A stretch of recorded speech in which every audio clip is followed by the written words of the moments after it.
Assalomu alaykum aziz yurtdoshlar. Kanalimizga xush kelibsiz. Hozir taniqli shifokor, olima Oydin Solihning Haqiqiy tibbiyot kitobini audio shaklida e'tiboringizga havola etamiz. Ushbu loyihani Oydin Solihning xotirasiga bag'ishlaymiz. U kishini ilmi va tajribasi barchamizga foydali bo'lishiga ishonamiz. 3-qism. Ko'p yeyish. Har bir kasallikning negizida to'qlik bor. Muhammad sallallohu alayhi vasallam. Yeyish ular uchun bir jazo, bir tuzoq va bir kishan bo'lajak. Davud alayhissalom. Mechkaylik daraxtini ekkan kasallik mevasini teradi. Maqol. Mechkaylik daraxtining kasallik mevalarini qanday hosil qilganiga e'tibor qaratsak. Yemak ko'p yeyilganda oshqozon hazm uchun erituvchi fermentlarga ehtiyoj sezadi. Ferment ishlab chiqarishda tana qiynaladi va buning uchun ko'p energiya va zarur oziq moddalar talab qiladi. Sog'lom kishi oshqozoni 200-250 gram ovqatning birinchi hazmini ozuqa va hazm kuchiga qarab 3 yoki 4 soat mobaynida jarayonni oxiriga yetkazadi. Bu miqdorda ovqatni hazm qilish uchun yurak zo'riqmaydi.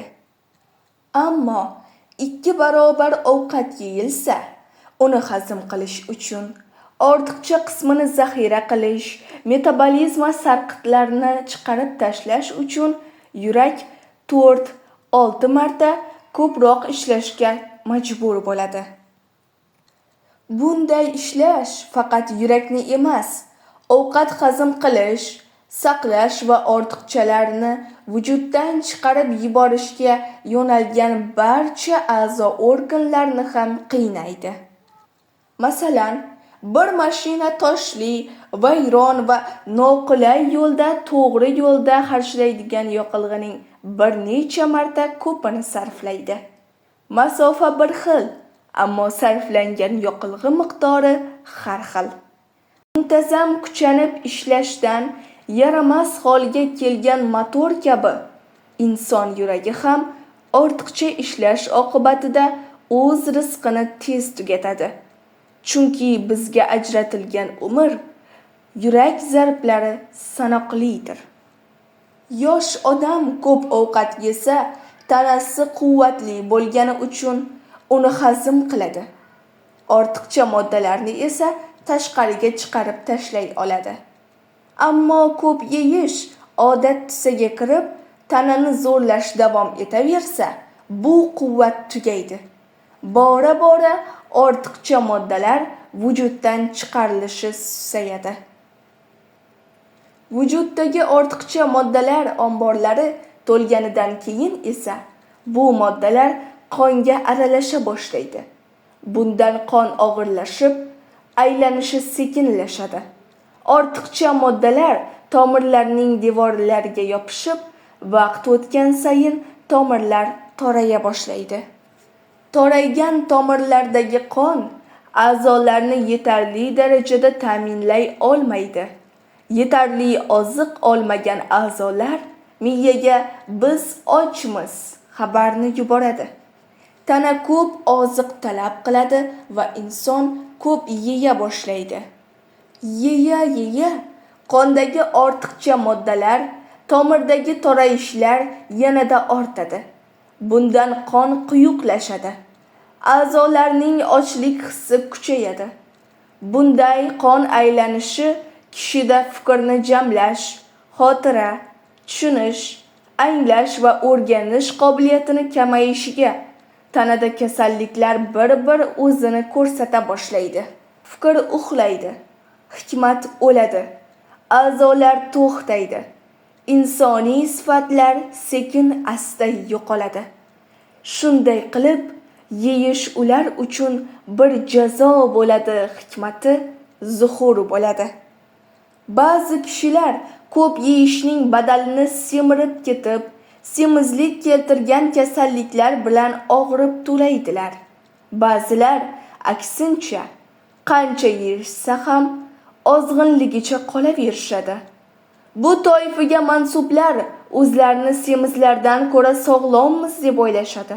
Aslida ularning holatlari semizlarnikidan ham xavflidir. Chunki moddalardan yuzaga kelgan ortiqchaliklar, toksinlar va qo'shimcha moddalar semizlar vujudida yog'ga aylangani uchun organlar yemirilishining qisman bo'lsa-da oldi olinadi. Ammo ozg'inlar qonida aylangan toksinlar temperatura, yo'tal, terlash, burun oqishi, qusish, ich ketishi, sizlog'ichlar, chipqon vositasida tashqariga chiqarish ishlovi organlarni charchatib, yaramas holga keltiradi. Toksinlar muskul, bo'g'im va a'zolarda yig'ilib, o'sha joylarda og'riq, yiringlashuv, kistlar hosil bo'lishiga va genetik o'zgarishlarga sabab bo'ladi. Bu kishilar tez-tez kasallanadigan, muammoli va asabiy insonlar hisoblanadilar. Ya'ni ko'p yeb semirgan bilan ko'p yeb semirmaganning mubtalo bo'lgan balosi aynidir. A'rof surasining 31-oyatida yenglar, ichinglar, faqat isrof qilmanglar, chunki Alloh isrof qilganlarni sevmaydi deyilgan. Bu oyat Allohdan qo'rqishni va uyalishni unutgan insonlarga qaratilgandir. Payg'ambarimiz sollallohu alayhi vasallam sizning Allohga eng sevimlilaringiz yeyishi oz va badani og'riq bo'lganlaringizdir va ochko'z, ko'p ovqat yeydigan va qorni katta bo'lgan jannatga kira olmaydi deganlar. Bu hadis-i shariflar bugungi kun insonining sog'lig'i uchun juda muhim ahamiyatga ega. Tanamizdagi tizimlar faqatgina tabiiy yemaklarni hazm qila oladi va tabiiy ozuqalarni singdirishda hech qanday muammo chiqarmaydi. Ammo singdirish tizimi va immunitet tizimimiz geni o'zgartirilgan, gen texnologiyasi va nanotexnologiyalar yordamida ishlab chiqarilgan ozuqalarning ma'lum miqdordan ortiqchasiga dosh bera olmaydi. Bunday mahsulotlardan qochib qutulishning imkoni yo'q. Shu bois hech bo'lmasa oz yeyishni o'rganish kerak. Aralash yeyish. Payg'ambarimiz sollallohu alayhi vasallam hech qachon sut bilan baliqni, nordon narsani, tuxum va go'shtni aralashtirib yemaganlar. Mijozga to'g'ri kelmagan yoki bir-biriga to'g'ri kelmay, hazm uchun alohida fermentlar kerak bo'ladigan taomlar bir-biri bilan aralashtirilsa, hazm bo'la olmasdan chiriydi.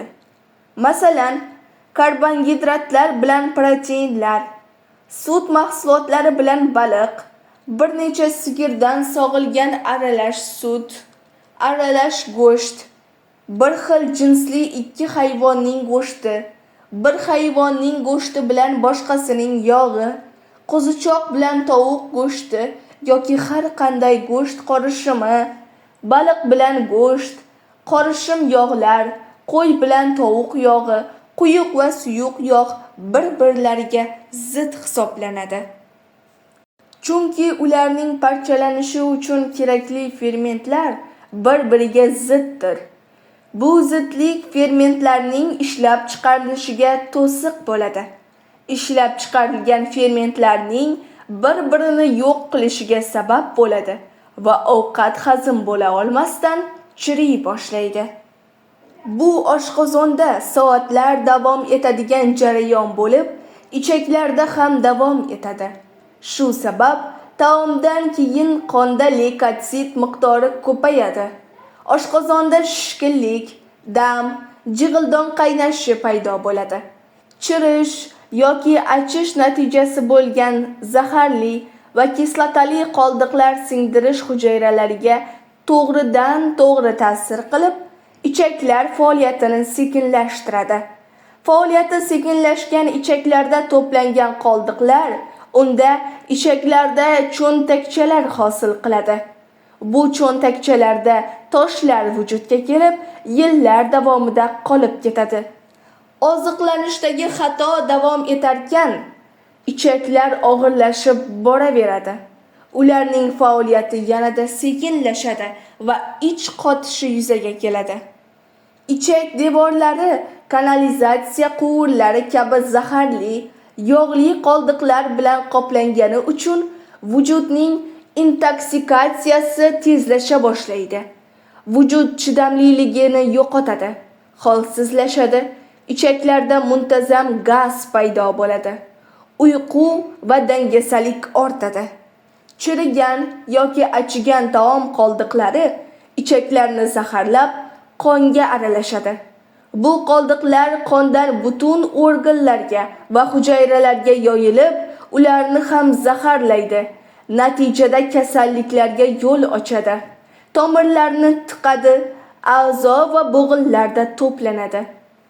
Tiqilib qolgan tomirlarda oqqan quyuq, og'ir qon a'zolarini ta'minlashda kamchilik sezadi va yuqorida aytib o'tganimizdek, miyaga biz ochmiz degan signal yuboradi. Tez-tez yeyish. Qadimgi hakimlar kasallik nima savoliga yeyilganni hazm qilmasdan ustiga taom yeyishdir deb javob berishgan. Kasalliklarning asosiy sabablaridan biri hazmning tamomlanishini kutmasdan bir ovqatning ustiga boshqa ovqat yeyishdir. Hazm tizimi ma'lum qoidalar bilan ishlaydi. Bu qoidalarga ko'ra 200-250 gram miqdoridagi taom oshqozonda 3-4 soat, so'ngra nozik ichaklarga o'tib hazm bo'ladi. Bunga birinchi hazm deyiladi.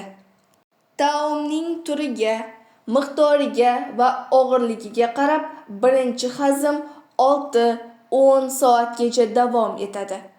Oshqozonda hazm tamomlanmasidan yeyilgan bir luqma ham oshqozondagi hazm jarayonini buzadi.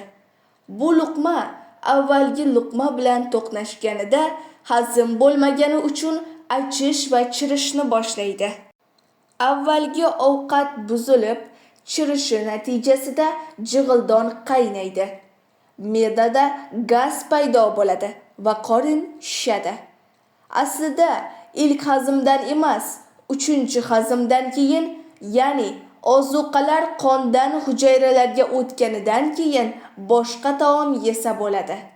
Ya'ni kunda 2 marta ovqatlanish inson uchun kifoya qiladi. Ichish masalasida ham mezon ayni shunday. Bugungi kunda kishilar, xususan ayollar va bolalar kunning asosiy qismini nimalarnidir chaynash bilan o'tkazishadi. Yo'lda, ko'chada gaplashib ketarkan, kinoda yoki darsda ham bir narsalar chaynab o'tirishadi. Payg'ambarimiz sollallohu alayhi vasallam ko'pincha och va suvsiz yurardilar. 3 kecha ketma-ket och yurgan vaqtlari ham bo'lgan. Rasululloh alayhissalom kechqurun yoki kunduzi 2 martadan ovqat yeyish illatdir va qorni to'q bo'la turib ovqat yeyish ham kasallik, ham haromdir deganlar. Shunday ekan, eng muhim sog'lik qoidasi va barcha kasalliklarga davo bo'lgan yagona davo yaxshigina och bo'lgandan keyin ovqatlanishdir. Kanalimizni yo'qotib qo'ymaslik uchun kanalimizga obuna bo'lishni va videoga like bosishni unutmang. Kitobning to'liq qismi keyingi videolarda.